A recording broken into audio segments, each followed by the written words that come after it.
Alrighty, welcome everybody to today's video. Today we are going to discuss how to flick in the sport of Roundnet.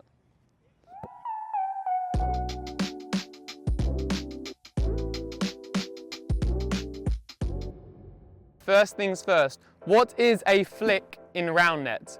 Well, previously on this channel we've discussed the regular hitting form, and it takes so many similarities when we're now talking about flicking.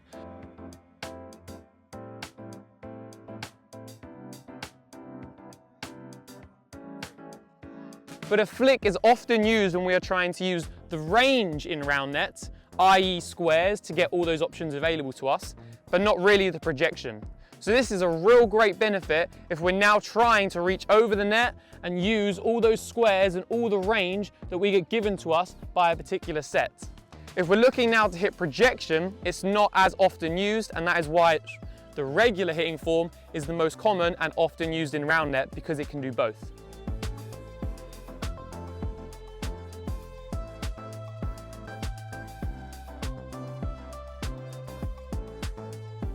Now, an important thing to note when it comes to flicking in Roundnet, it is not as powerful as a regular hit. And this is because if you just think about it, if you grab this ball and you have your arm like this and you try to throw it to someone, it's never going to be as powerful as if you're throwing a ball to somebody like this.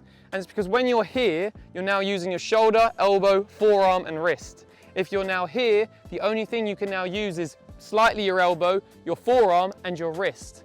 And so you're always going to get more power when you're now regular hitting and you're here. However, where the flick now excels is deception, because now I'm going to use it most of the time when I get range, not when I'm going to hit projection, because now again we've established it doesn't have great power, so we're going to use it for range instead. And because now when we're using it for range, well, we can be really deceptive, because we can look as if we're going to do a pull and then push it. And we can do this very last second, so it's very hard for the defense to know whether they're taking the pull, the push, or the open, because of the slight wrist movements that you can do to manipulate a ball when flicking in Roundnet.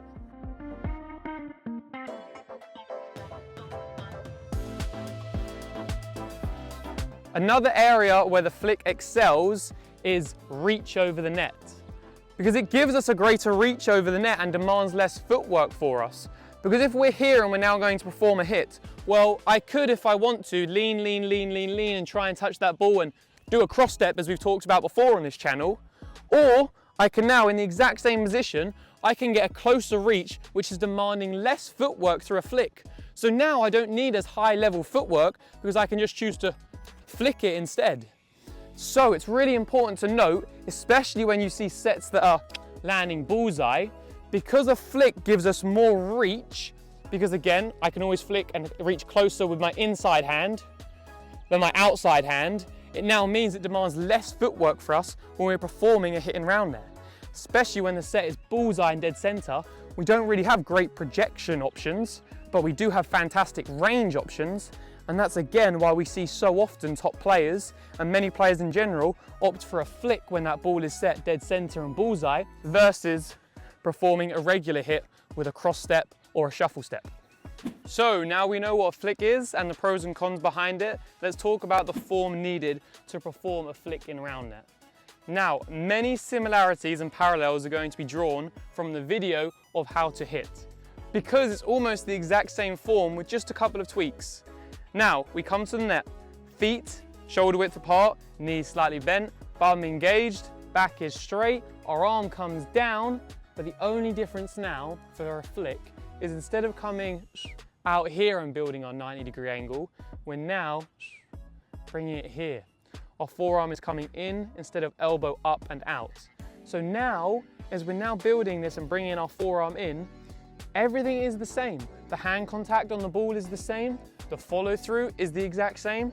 The only thing that changes is that here we are with our elbow and with our forearm, and then we are performing our flick.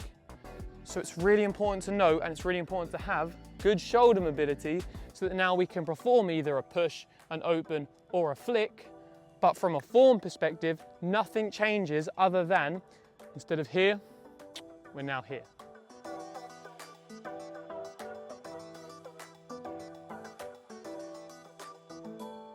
Now, just because a flick is less powerful doesn't mean that we can't increase the power on it.